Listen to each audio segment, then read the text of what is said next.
Amazing. All right. So today, what I wanted to talk about is experimentation velocity and risk.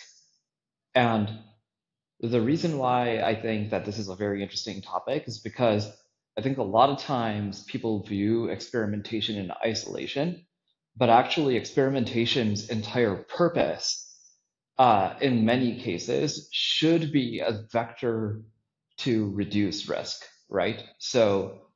And now there are ways to do it incorrectly, which I will talk about, which is like you do high experimentation velocity and you have high risk. But then there are ways to do it correctly, and then you can actually accomplish high experimentation velocity with low risk. So I'm going to use a D2C example, and then I'm actually going to use uh, a SaaS example, like I normally do, right? Like what we do for our business. So the way to do high experimentation velocity and high risk is actually, unfortunately, the thing that most people do most often, which is they decide to do like basically change their main website over and over again. And this is a very common thing in e-com. And it's funny, my our CMO, Rava, he often says like he has never seen a site redesign produce increased conversion. And the why is actually very interesting. It's because most of the time when you're a scaled brand and you have a lot of returning customers to your main site, the second you switch it, your returning customers are now no longer used to your like the new pattern on your main site. And so you all of a sudden get this big drop in efficacy because people are expecting things to be somewhere and they're not there, right?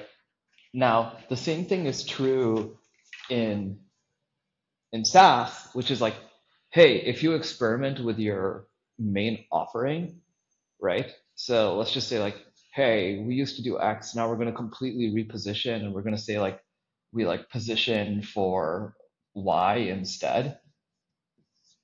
That's big risk because like again, your existing people who you're engaged with are like, wait a second, I thought you did X. And generally these things are done to optimize for acquisition over new customers, but that's precisely the problem is that you're making this big trade.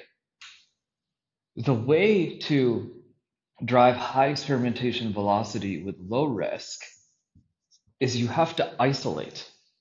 And the way that I've seen the best GTC brands do this is they basically just have a totally separate website in a particular geo or for a particular use case.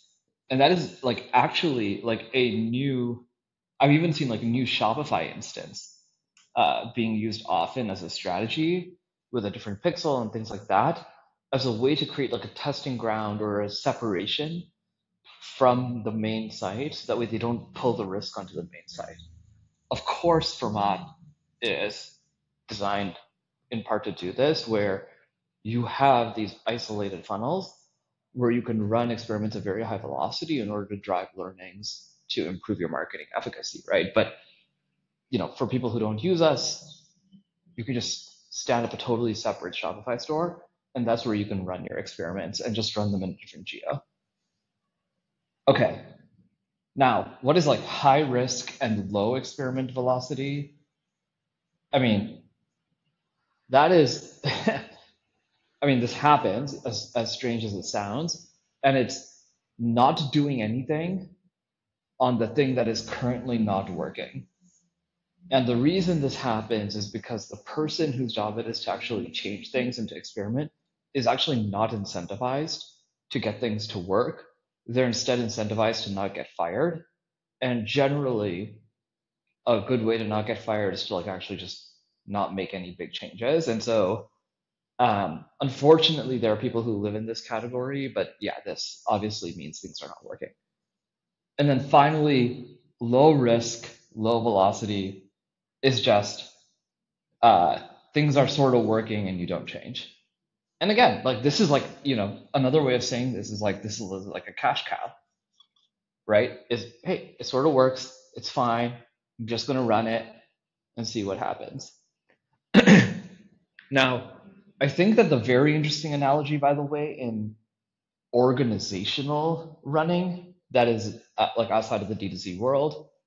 So when I was at my prior company, LiveRamp, and this is generally true for most, especially like SaaS or technology companies, is organizationally you do the same thing by having like an innovation team operate outside of the bounds of the main team, right? And so you purposely separate that team out so that way it can operate independently. So I actually ran this team at LiveRamp where I had my own headcount, I had my own department, and we basically built new businesses at very high velocity by having a very high experimentation velocity.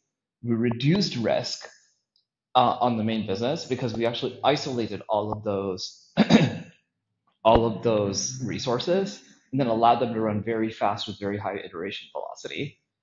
And it worked. You know, one of the fastest growing parts of LiveRamp now is emergent from that team. And that principle applies generally when you think about how do you actually want to drive fast growth. And so that's why I really think that this bucket is one that really needs to be thought about more deeply for most businesses at every level, whether it's your D2C brand and you're trying to figure out like how do I drive fast experimentation to find things that can work for us for certain types of acquisition flows, whether it's how do you structure your organization, or even if it's how do I run my own career, right? So hopefully this framework is helpful. All right, see you guys in the next one.